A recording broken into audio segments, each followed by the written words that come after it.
todos. Irmãos, hoje iremos falar sobre o arrependimento. As pessoas que não conhecem a palavra de Deus, por muitas vezes acham normal ser soberbo, que é ostentar coisas, arrogante, que é ter o nariz em pé, se achando melhor do que as outras pessoas, ter vaidade, buscar coisas desnecessárias para a vida. Acham normal. E tanto é, irmãos, que eu era uma pessoa arrogante.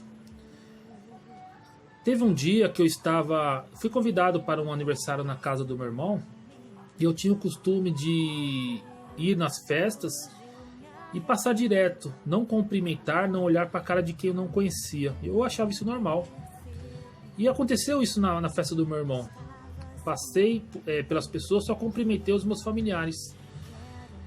E depois que eu comecei a conhecer a palavra de Deus, Deus me fez lembrar desse fato, e eu fiquei muito mal, irmãos, por ter vivido com esse tipo de comportamento. E tanto é que algumas dessas pessoas são da igreja no qual eu frequento hoje. E eu pedi desculpas para essas pessoas por eu ter tido esse comportamento. E eu achava normal. E a palavra de Deus, irmãos, nos ensina a deixarmos a arrogância, deixarmos a soberba, deixarmos a vaidade de lado. Nos ensina isso. E eu pedi perdão a Deus, me arrependi e deixei de ser assim. E eu também falei com Deus dizendo, se eu tivesse outros comportamentos como estes, que Ele me mostrasse para que eu mudasse. Isto é se arrepender. É você assumir os seus erros e deixar de fazê-los. No livro de Mateus, capítulo 3, o João Batista ele está pregando no deserto, falando sobre o arrependimento.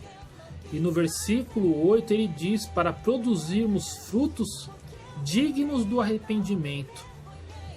E os frutos dignos do arrependimento são estes, irmãos. Nós nos analisarmos diariamente, vermos se estamos errando, pecando, pedir perdão a Deus e deixá-los de cometer.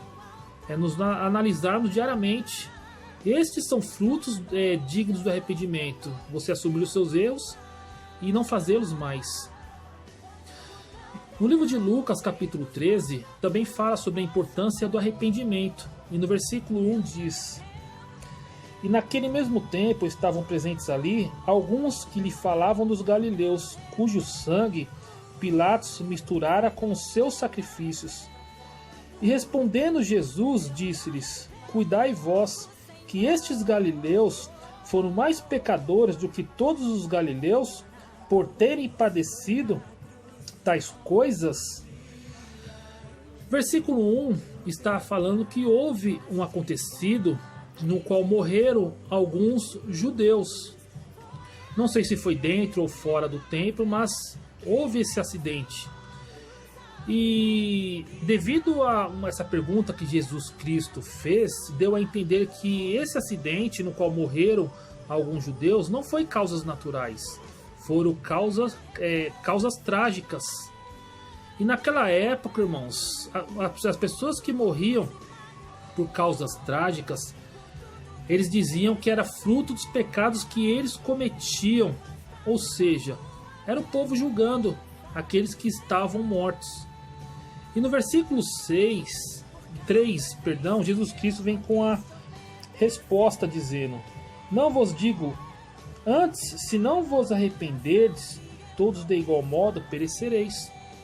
E Jesus Cristo diz claramente para os que estão vivos: se nós não nos arrependermos dos caminhos que estamos trilhando, caminhos de pecados, caminhos de costumes, nós iremos perecer.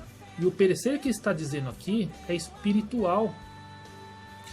No versículo 4, Jesus Cristo ele fala sobre um outro acontecido, no qual diz: E aqueles 18 sobre os quais caiu a torre de Siloé e os matou, cuidais que foram mais culpados do que todos quantos homens habitam em Jerusalém? Aí Jesus Cristo ainda reforçando, dizendo: E aqueles que morreram quando caiu a torre de Siloé, eles são mais pecadores do que vocês que estão vivos? E reforçando, Jesus no versículo 5 diz: Não vos digo antes, se não vos arrependerdes, todos de igual modo perecereis. a importância do arrependimento.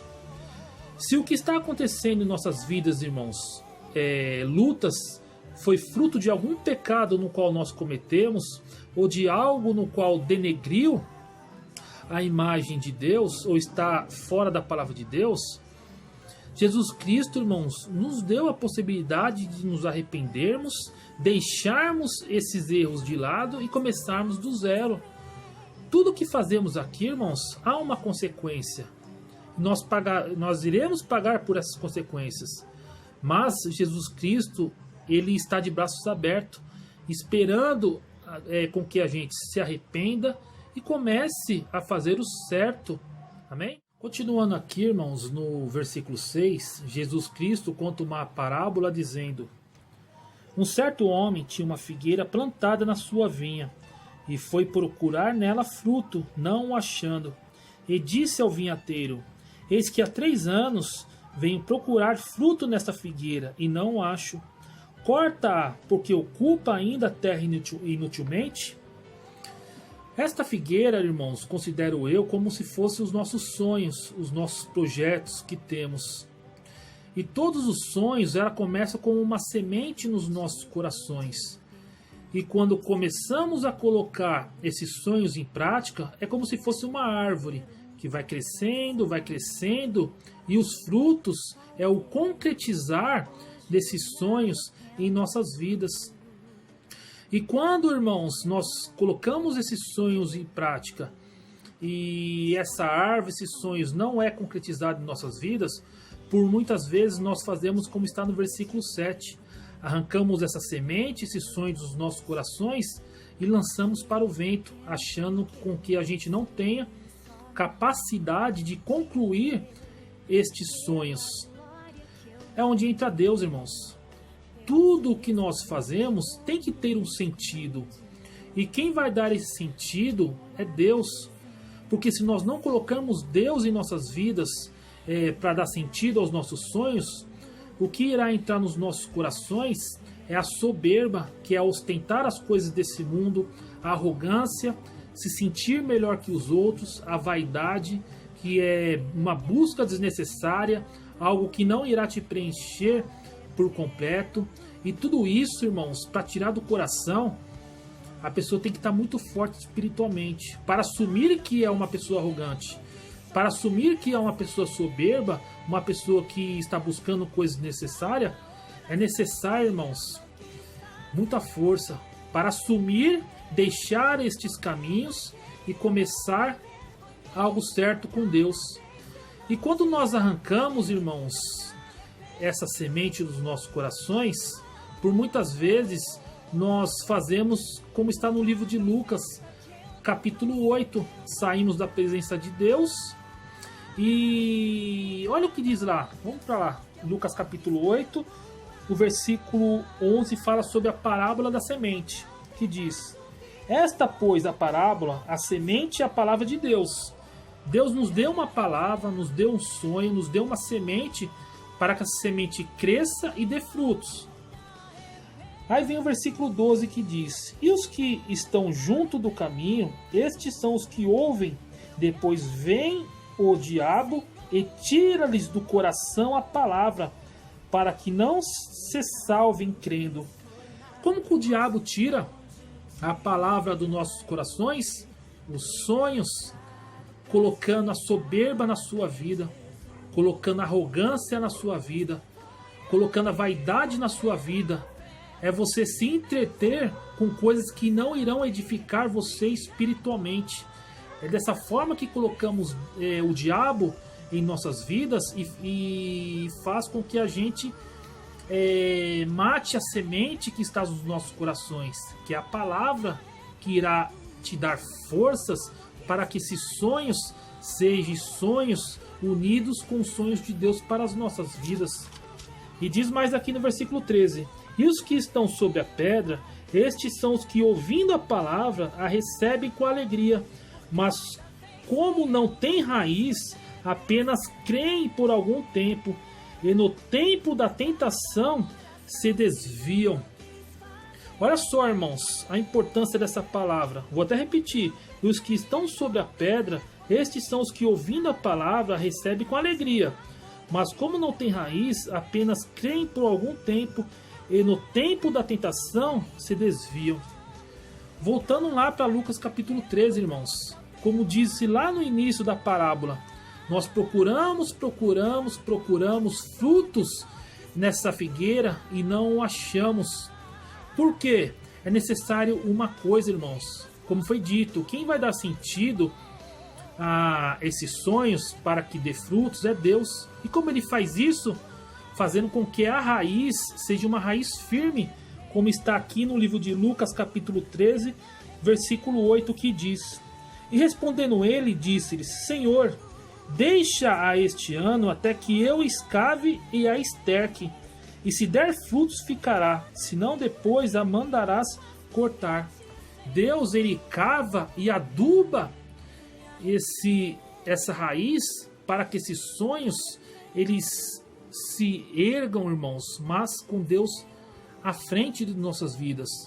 Deus é o que dá o sentido. E quando não é dessa forma, irmão, você pode ter certeza que em algum momento a soberba, a arrogância, a vaidade vai entrar no seu coração. E fica a pergunta: por que você quer um emprego? Por que você quer uma casa própria? Por que você quer um dinheiro no banco? Por que você quer ser curado? Quem vai dar esse sentido a tudo isso é Deus, adubando esses sonhos, preparando a terra, porque a semente da cura já foi lhe dada, a semente da prosperidade já foi dada a você. Esta é a semente, mas nós temos que deixar Deus, irmãos, preparar o terreno, porque nós procuramos essa prosperidade, procuramos essa cura, mas nós não deixamos por muitas vezes Deus preparar o terreno. Amém? É um jeito do arrependimento, irmãos. Jesus Cristo nos deu a possibilidade de nos arrependermos. Ainda há tempo, irmãos, de nos arrependermos dos pecados, dos caminhos errados e voltarmos para os caminhos de Deus. Porque os sonhos que Deus tem para nós, são maiores que os nossos sonhos. Por quê? Porque preenche, irmãos, o físico e o espiritual. Amém? Então guarde essa palavra no coração, pois ela será luz para os nossos caminhos, em nome do Senhor Jesus Cristo. Amém? E graças a Deus.